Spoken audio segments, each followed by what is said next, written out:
Здравейте, уважаеми зрители! Аз съм вашият експерт по пенсионно осигуряване и днес ще говорим по една изключително наболяла и критично важна тема, която засяга абсолютно всеки български пенсионер и неговото семейство. Пригответе се да чуете информация, която може да промени вашето финансово бъдеще и да повлияе пряко на стандарта ви на живот. Не бързайте да превъртате видеото, защото всяка дума тук е от значение. Преди да започнем, призовавам ви веднага да се абонирате за канала, ако още не сте го направили, и да оставите един палец нагоре, за да достигне това видео доколкото се може повече хора. Основен проблем. Какво се промени и защо това е толкова важно? В последните дни и седмици се разпространява информация, която буквално разтърсва основите на пенсионната система в България. Говорим за възможна или вече реална отмяна на индексацията на пенсиите, както и за прекратяване на допълнителните плащания. За да разберете пълната тежест на ситуацията, нека първо обясним какво представляваше индексацията досега и защо тя е жизнено важна за всеки пенсионер. До момента традиционно пенсиите в България се преизчисляваха ежегодно, обикновено от 1 юли по ТУЛ, на швейцарска правило. Това правило представляваше механизъм за актуализация на размера на пенсиите, който отчиташе два ключови фактора – инфлацията и средния осигурителен доход за страната. По-конкретно, половината от процента на нарастване на пенсиите се определяше от нарастването на осигурителния доход, а другата половина от нарастването на индекса на потребителските цени или с други думи инфлацията. Целта на този механизъм беше да защити покупателната способност на пенсионерите от обезценяването на парите, причинено от инфлацията, и същевременно да им позволи да се възползват от общия икономически растеж на страната. Това беше една мярка, която осигуряваше поне до някъде предвидимост и стабилност в доходите на хората в пенсионна възраст, позволявайки им да планират своите разходи и да се справят с постоянно покачващите се цени на стоки и услуги. Какво обаче се случва сега?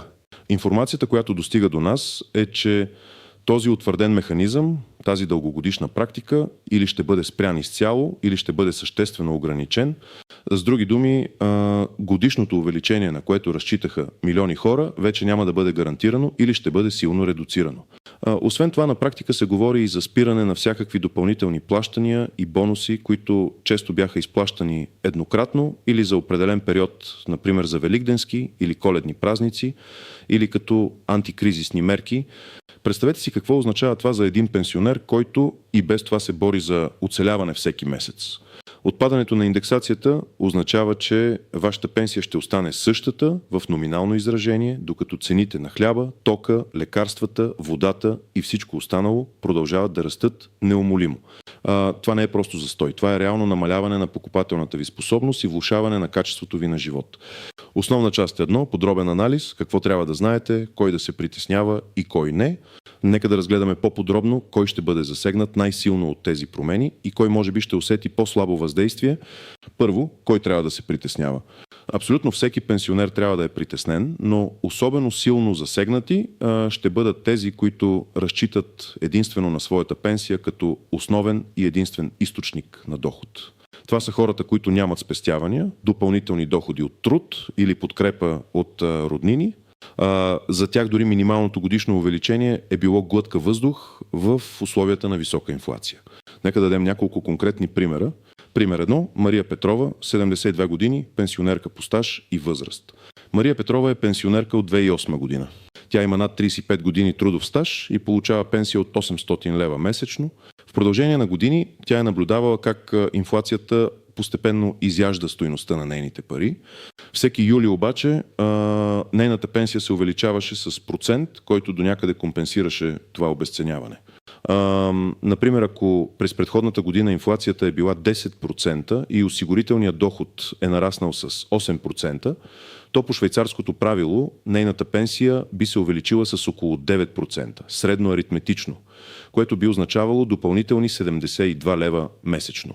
Тези 72 лева са били изключително важни за покриване на растящите сметки за ток, вода, отопление, както и за закупуване на лекарства, които ежегодно поскъпват. С отмяната на индексацията пенсията на Мария Петрова ще остане 800 лева. Докато тя продължава да купува хляб за 2,50 лева, олио за 6 лева и да плаща за лекарства, които вече струват 50 лева вместо 45, нейните 800 лева ще имат все по-малка покупателна способност. За нея това означава да се лишава от храна, да пести от отопление или да отлага важни медицински прегледи, защото парите просто няма да стигат. Разбирате ли драматичната разлика? Предишното увеличение е било буфер срещу бедността, сега този буфер го няма. Пример 2. Иван Георгиев, 68 години, пенсионер с минимална пенсия. Иван Георгиев е получавал минимална пенсия от 467 лева. Той е работил дълги години, но поради ниски доходи и прекъсвания на стажа, пенсията му е достигнала само до минималния праг. За него индексацията е била дори още по-важна. Когато минималната пенсия се увеличава, това често се случва на базата на политически решения или като част от общата индексация.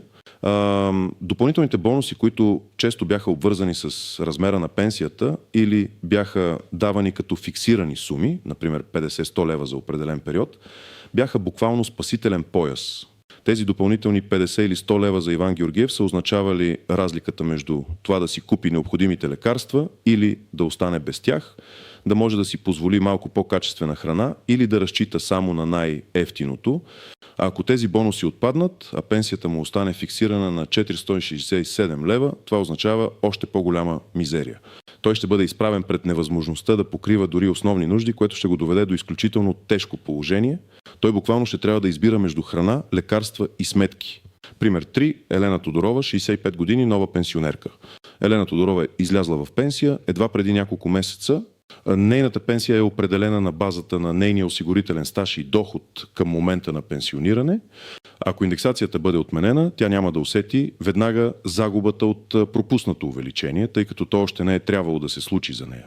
Но за в бъдеще, всеки изминал месец и година ще обезценява нейните средства. Тя няма да има възможност да компенсира инфлацията и нейните 700 лева, например, които днес изглеждат сравнително поносими след 1, 2 или 3 години, ще струват много по-малко в реално изражение. Тя ще бъде сред най-новите жертви на тази промяна, тъй като никога няма да получи тези увеличения, на които са разчитали предишните поколения пенсионери. Кой не бива да се притеснява толкова силно? Има една много малка група от пенсионери, които вероятно ще бъдат по-малко засегнати, но това е по-скоро изключение, отколкото правило. Това са хората, които разполагат с значителни допълнителни доходи, като например доходи от наеми на имоти, значителни банкови спестявания, инвестиции или такива, които имат финансова подкрепа от своите деца или роднини в чужбина. Например, някой, който получава пенсия от 900 лева, но има и имот, който отдава под наем за 500 лева месечно, или получава регулярна финансова помощ от своите деца. За тези хора, така отпадането на индексацията може да означава намаляване на покупателната способност с десетки левове, но това няма да ги доведе до прага на бедността или до невъзможност да си покриват основните разходи. Техният общ месечен бюджет е по-голям и може да поеме това напрежение, но нека бъдем реалисти, такава е ситуацията за много малък процент от българските пенсионери. За огромното мнозинство всяко увеличение е било жизнено важно. Основна част ДВО, изключение от правилата, клопки и неочевидни нюанси. Сега нека да разгледаме някои неочевидни аспекти и потенциални клопки, които могат да възникнат при такава промяна. Първо, какви са причините за това решение? Една от най-често изтъкваните причини за спиране на индексацията е тежестта върху държавния бюджет. В условията на икономическа криза, високи дефицити и намалени приходи, правителството може да търси начини за съкращаване на разходите. Пенсионната система е един от най-големите пера в бюджета и всяко увеличение на пенсиите означава милиони или дори милиарди левове допълнителни разходи. Възможно е също така да се цитират демографски проблеми, намаляващ брой работещи и увеличаващ се брой пенсионери, което създава натиск върху солидарния пенсионен модел, но тези аргументи, макар и икономически основателни в определени аспекти, не променят драматичното въздействие върху живота на пенсионерите. Второ, какво се случва с те? При изчисляване на пенсиите не трябва да бъркаме годишната индексация с възможността за индивидуално преизчисляване на пенсията. Индивидуалното преизчисляване е процес, при който пенсионерът може да поиска преразглеждане на своята пенсия, ако е придобил нов осигурителен стаж след пенсионирането си, например ако е продължил да работи. Това преизчисляване се прави на базата на актуалния към момента на пенсионирането му среден осигурителен доход за страната и коефициента на тежест на осигурителния стаж. Този процес обикновено не се влияе пряко от отмяната на общата индексация, тъй като той е свързан с натрупан нов стаж и индивидуални приноси. Тоест, ако сте продължили да работите след като сте се пенсионирали, все още имате право да подадете заявление за преизчисляване на пенсията си, за да ви бъде отчетен този нов стаж. Това обаче няма да компенсира загубата от липсата на общо увеличение поради инфлация. Това е изключително важен нюанс. Не всички преизчислявания са отменени, а само тези, които са обвързани с общото правило за индексация. Трето, какво означава без допълнителни плащания? Допълнителните плащания или бонуси са били често използвани като социален инструмент за подпомагане на пенсионерите в периоди на криза или по празници. Например, еднократните добавки към пенсиите по Коледа или Великден или така наречената COVID добавка, която се изплащаше през последните години. Тези плащания са били напълно отделни от индексацията по швейцарското правило. Ако сега се говори за тяхното спиране, това означава, че държавата прекратява и този вид допълнителна социална подкрепа. За пенсионери с минимални пенсии, както вече споменах, тези еднократни суми са били от огромно значение. Те често са били използвани за закупуване на по-скъпи лекарства, за покриване на неочаквани разходи или за да си позволят нещо малко по-специално за празниците. Отпадането им ще бъде сериозен удар за хиляди домакинства, които и без това балансират на ръба на оцеляването. Четвърто, какво се случва с минималната и максималната пенсия? Традиционно минималната пенсия се определяше с закона за бюджета надолу и често се повишаваше заедно с общата индексация или с други политически решения. Ако индексацията бъде отменена, е възможно минималната пенсия да остане замразена за дълъг период от време, освен ако не бъде взето отделно политическо решение за нейното увеличение. Същото важи и за максималната пенсия. Нейният таван също може да остане непроменен, което в условията на обезценяване на парите означава, че дори хората с най-високи пенсии ще усещат намаляване на покупателната си способност. Тези два прага са изключително важни, защото те определят долната и горната граница на пенсионните доходи и пряко влияят на справедливостта и адекватността на цялата система. Замразяването им ще задълбочи неравенствата и ще остави много хора в безизходица. Пето, ефектът на доминото. Отмяната на индексацията има и по-широки икономически последици. Тя намалява потреблението сред голям сегмент от населението, което може да забави икономическия растеж. Пенсионерите са голяма част от потребителския пазар, особено за основни стоки и услуги. Когато те имат по-малко пари, това се отразява на търговците, производителите и цялата икономика. Освен това може да доведе до повишаване на социалното напрежение и до протести, тъй като хората ще се чувстват ощетени и изоставени от държавата. Практически съвети, специфични стъпки, които можете да предприемете, след като вече сте наясно с тежестта на проблема, ето какво конкретно можете да направите, за да се информирате и да защитите своите права. Стъпка 1. Информирайте се от официални източници. Не разчитайте само на слухове и публикации в социалните мрежи. Следете официалните съобщения на Националния осигурителен институт, НОИ, на Министерството на труда и социалната политика, както и на Народното събрание. Проверявайте техните уебсайтове и официалните им страници. Информацията трябва да бъде търсена в приетите закони и нормативни актове, а не само в медийни заглавия. Всяка промяна в пенсионното законодателство се обнародва в Държавен вестник, така че това е най-надежният източник. Стъпка 2. Проверете състоянието на вашата пенсия. Редовно проверявайте размера на вашата пенсия.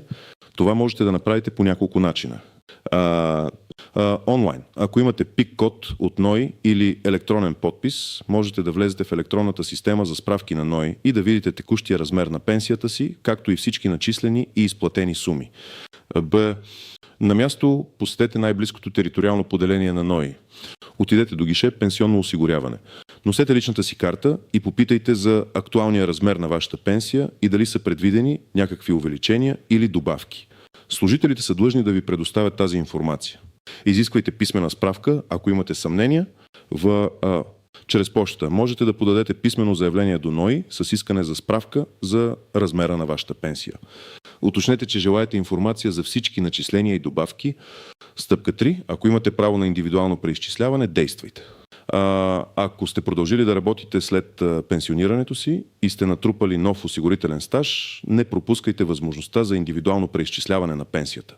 Това е отделен процес от общата индексация и той продължава да бъде валиден. Необходими документи ще ви е нужна лична карта, както и всички документи, удостоверяващи допълнителния ви осигурителен стаж, трудови книжки, УП1, УП2, УП3 и други. Ако сте работили на граждански договор, ще ви трябват договорите и справките за внесени осигуровки. Б. Къде да отидете? Посетете териториалното поделение на НОИ по постоянен адрес или по адрес на подаване на заявлението. Потърсете специализираното гише за преизчисляване на пенсии или пенсионно осигуряване. Какво да напишете? Ще ви предоставят бланка за заявление за преизчисляване. В него трябва ясно да посочите, че желаете пенсията ви да бъде преизчислена на базата на новия придобит осигурителен стаж. Бъдете прецизни с датите и периодите. Стъпка 4. Следете за новини относно социални програми и помощи. Дори да няма обща индексация, правителството може да реши да въведе целеви социални помощи или програми за най-нуждаещите се. Следете новините на Агенцията за социално подпомагане. Тези помощи често са обвързани с доходен критерий, така че ако сте с много ниска пенсия, може да имате право на такава подкрепа. Не пропускайте да проверите, ако се чувствате застрашени от бедност. Стъпка 5. Обединете се и изразете мнението си. А ако сте недоволни от промените, не мълчете. Участвайте в инициативи на граждански организации, пенсионни клубове и синдикати, които защитават правата на пенсионерите. Пишете писма до народни представители, до Министерския съвет, до медиите. Вашето мнение е важно и гласът ви трябва да бъде чут. Всяко правителство трябва да се съобразява с общественото мнение. Заключение и последен призив.